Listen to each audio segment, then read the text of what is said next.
Shalom Elohim, haleluya, puji nama Tuhan. Semangat pagi Bapak Ibu Saudara yang dikasihi Tuhan dimanapun Saudara berada. Puji Tuhan, berjumpa lagi bersama saya Pendeta Samuel Mauntu dalam renungan pagi hari ini, hari ke-690. Renungan pagi ini mengudara, puji Tuhan.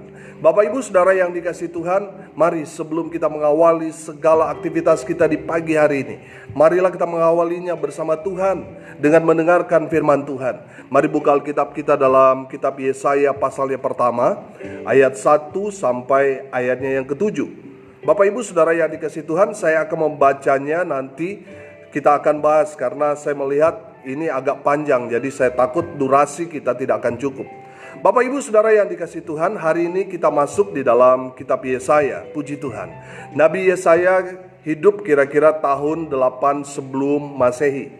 Nabi Yesaya hadir untuk menegur Yehuda dan Yerusalem yang seutuhnya adalah bangsa Israel yang terpecah di zaman Raja Rehabeam dan Yerobeam. Israel pecah menjadi dua kerajaan, baik itu kerajaan utara dan kerajaan selatan. Kerajaan utara atau dikenal Israel atau Yerusalem, dan kerajaan selatan itu dikenal Yehuda. Kita tahu bahwa kerajaan utara, Israel, Yerusalem, semua raja dipimpin oleh raja-raja yang tidak takut Tuhan. Sedangkan di kerajaan selatan atau Yehuda, sebagian dipimpin oleh raja-raja yang takut akan Tuhan. Amin, haleluya. Saya tidak akan membahas dua kerajaan ini lebih detail lagi. Saya mau kita fokus pada firman Tuhan ini. Amin. Pertanyaannya sekarang, kenapa sih harus ada nabi? Apa fungsinya nabi? Dengar baik. Di setiap masa pasti ada nabi Tuhan. Tadi pertanyaannya, kenapa harus ada nabi dan apa fungsinya? Nabi diutus Tuhan untuk menegur, memperingatkan, dan menyampaikan firman dari Tuhan. Amin, haleluya. Supaya umat Tuhan berjalan di jalan yang benar. Amin. Bapak Ibu Saudara yang dikasihi Tuhan, perhatikan. Hamba Tuhan yang mengembalakan saudara, mereka dipakai Tuhan untuk menegur, memperingatkan, dan menyampaikan isi hati Tuhan, yaitu firman Tuhan. Dengarkan mereka. Amin. Maksud mereka menegur saudara karena mereka diperintahkan Tuhan untuk menegur dan memperingatkan saudara supaya saudara kembali ke jalan Tuhan alias bertobat. Amin.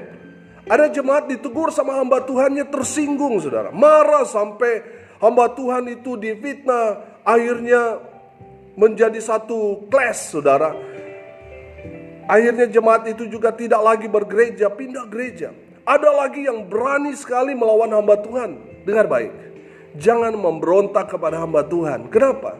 Karena mereka orang yang diurapi Tuhan, orang yang dipakai Tuhan. Kalau saudara melawan hamba Tuhan itu, saudara sama artinya saudara melawan yang mengutus mereka. Siapa yang mengutus mereka?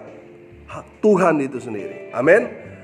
Bapak Ibu Saudara yang dikasihi Tuhan, orang yang melawan hamba Tuhan cepat atau lambat akan kena murka Tuhan. Lebih baik hamba Tuhan itu tegur daripada Tuhan yang tegur kita.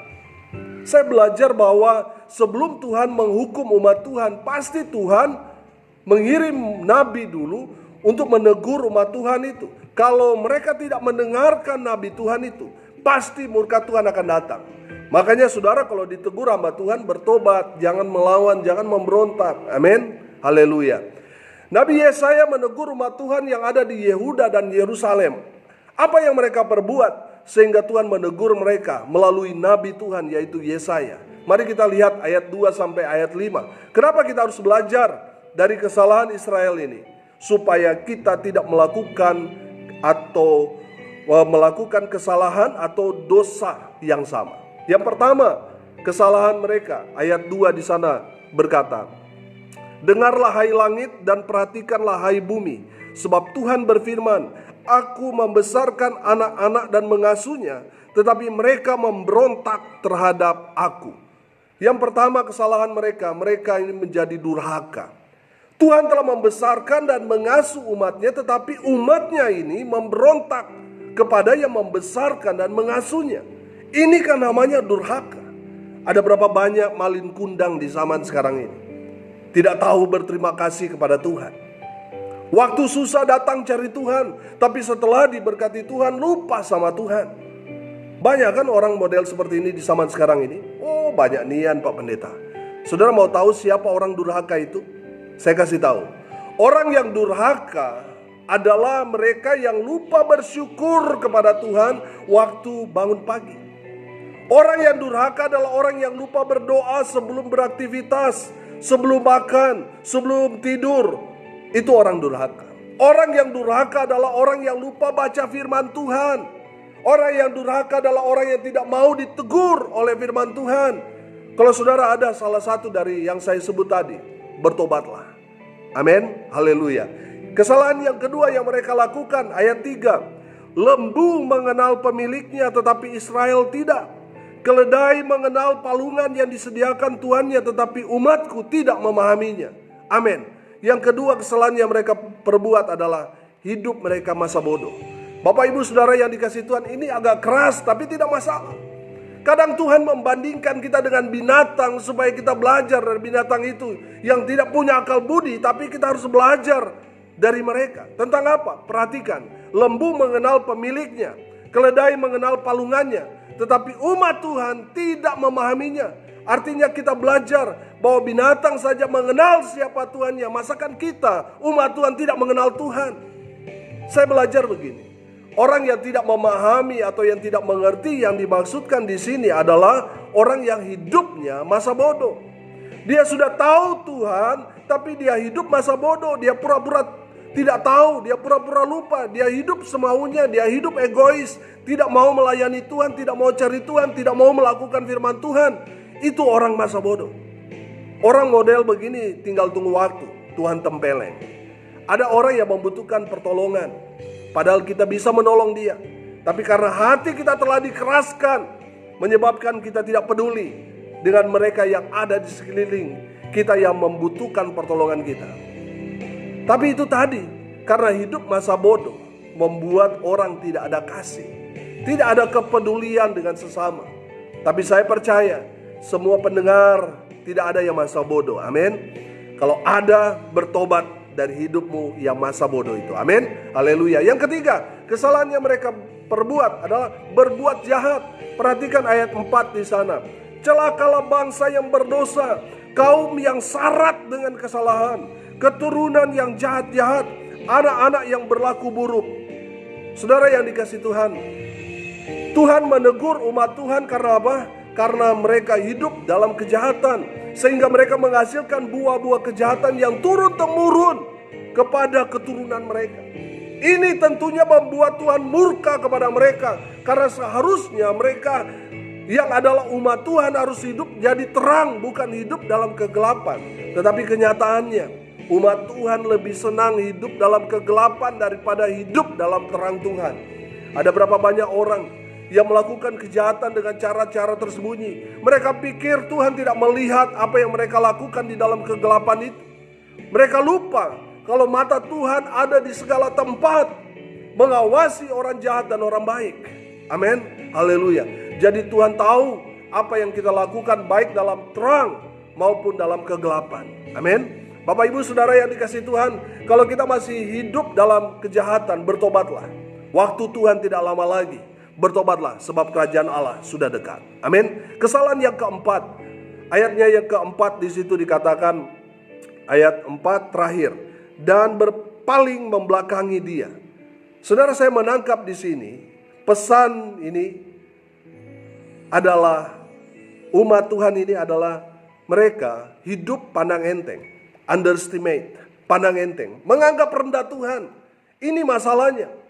Saudara mau tanya gimana rasanya kalau ada orang yang merendahkan saudara padahal saudara punya kemampuan, tapi orang itu merendahkan saudara.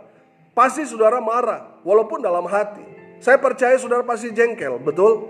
Bangsa Israel ini pandang enteng, mereka merendahkan Tuhan. Mereka merasa hebat sendiri tanpa Tuhan. Saudara yang dikasihi Tuhan, ini sering terjadi. Umat Tuhan seringkali pandang enteng sama Tuhan. Mereka merasa tidak perlu Tuhan, makanya mereka tidak pernah sembahyang, tidak pernah baca firman Tuhan, tidak pernah ke persekutuan. Malah kalau ada teman yang pergi atau rajin, giat beribadah, mereka hina, saudara. Kalau pendeta miskin, mereka rendahkan. Ini namanya pandang enteng. Tuhan menegur mereka karena mereka pandang enteng sama Tuhan. Bertobatlah. Kalau selama ini kita masih hidup pandang enteng sama Tuhan, bertobat. Amin. Yang terakhir, ayatnya yang ke-5, di sana dikatakan, di mana kamu mau dipukul lagi, kamu yang bertambah murtad. Ayatnya yang ke-4 C di sana berkata, mereka meninggalkan Tuhan, menista Yang Maha Kudus Allah Israel. Amin. Haleluya. Bapak ibu saudara yang dikasihi Tuhan, Tuhan murka kepada umat Tuhan karena mereka meninggalkan Tuhan. Mereka murtad. Belakangan ini banyak terjadi pemurtadan massal. Orang-orang meninggalkan Tuhan karena jodoh. Pak Pendeta, saya sudah berumur Pak Pendeta. Kalau saya tidak menikah, bagaimana masa depan saya Pak Pendeta? Tidak apa-apa kan, walaupun dia tidak seiman, yang penting saya sudah laku, saya sudah menikah. Ada juga yang meninggalkan Tuhan karena karir, karena mau mengejar jabatan, uang, dan lain sebagainya. Dengar baik, tinggalkan sesuatu untuk Tuhan. Jangan tinggalkan Tuhan untuk sesuatu. Amin. Jangan tinggalkan Tuhan hanya karena kesenangan, kenikmatan, kehormatan di dunia ini. Karena orang yang meninggalkan Tuhan akan mendapat murka Tuhan, cepat atau lambat. Bertobatlah. Kalau hari ini saudara ditegur oleh firman Tuhan ini, mungkin selama ini saudara sudah meninggalkan Tuhan, kembalilah kepada Tuhan. Bertobatlah, maka saudara akan diselamatkan Tuhan. Amin. Haleluya. Kalau tadi kita sudah belajar tentang dosa-dosa yang dilakukan umat Tuhan, sekarang kita ambil positifnya. Amin. Yang pertama, jangan durhaka. Kita harus tahu berterima kasih kepada Tuhan. Yang kedua, jangan masa bodoh. Kita harus memahami firman Tuhan dan mengenal Tuhan. Yang ketiga, jangan berbuat dosa lagi. Mari kita hidup dalam terang Tuhan. Amin. Yang keempat, jangan hidup pandang enteng. Jangan merendahkan Tuhan. Kita harus menghormati, menghargai, dan meninggikan Tuhan. Amin. Yang terakhir, yang kelima, jangan meninggalkan Tuhan, jangan murtad. Kita harus setia kepada Tuhan sampai Tuhan datang. Amin. Mari kita berdoa. Terima kasih Bapa di surga, berkati semua pendengar supaya mereka menjadi pelaku-pelaku firman Tuhan. Hamba berdoa di dalam nama Tuhan Yesus. Mereka yang sakit Tuhan sembuhkan. Mereka yang lemah Tuhan kiranya kuatkan. Mereka yang saat ini sedang berduka cita, Tuhan memberikan mereka penghiburan, kekuatan kepada keluarga yang ditinggalkan. Hamba berdoa untuk mereka yang hari ini berulang tahun. Tuhan Yesus memberkati mereka. Di dalam nama Tuhan Yesus hamba berdoa untuk bangsa dan negara Indonesia. Tuhan pulihkan, Tuhan sembuhkan bangsa kami. Tuhan pakai pemerintah pusat sampai pemerintah di daerah. Tim Satgas Percepatan Penanggulangan COVID-19, Tuhan berkati.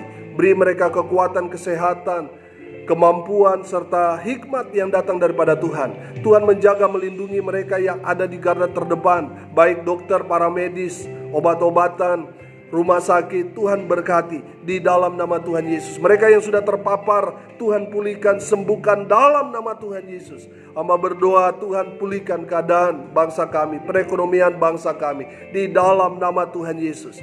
Kami imani, aminkan dalam waktu dekat ini pemulihan Tuhan akan terjadi bagi bangsa kami Indonesia. Terima kasih Bapa di surga atas berkat firman Tuhan yang sudah menegur, menasihati kami supaya kami hidup di dalam kebenaran firman Tuhan. Terima kasih Bapa di surga, kami siap untuk menerima berkat-berkat surgawi. Bapak Ibu Saudara yang dikasihi Tuhan, arahkanlah hatimu dan terimalah berkat dari Tuhan. Bertambah-tambahlah kiranya kasih karunia dan damai sejahtera yang datang di dalam nama Bapa, Anak, dan Roh Kudus kiranya menyertai dalam kehidupan saudara sekalian. Mulai dari hari ini sampai selama-lamanya. Diberkati Tuhan. Di dalam nama Tuhan Yesus sumber segala berkat. Bapak ibu saudara yang percaya diberkati Tuhan katakan amin. Puji Tuhan. Bapak ibu saudara yang dikasihi Tuhan, kalau saudara merasa diberkati melalui renungan pagi ini, melalui video YouTube ini, saudara bagikan kepada yang lain supaya mereka diberkati. Karena untuk itulah kita dipanggil untuk jadi berkat. Bapak ibu saudara yang dikasihi Tuhan, saya mengajak saudara untuk menabur, untuk membantu saudara-saudara kita yang sedang dalam kesulitan, yang ada di sekitar kita. Saudara jangan hidup masa bodoh. Mari kita mau peduli bersama-sama dengan sesama kita. Kita wujudkan kasih Tuhan kepada sesama kita.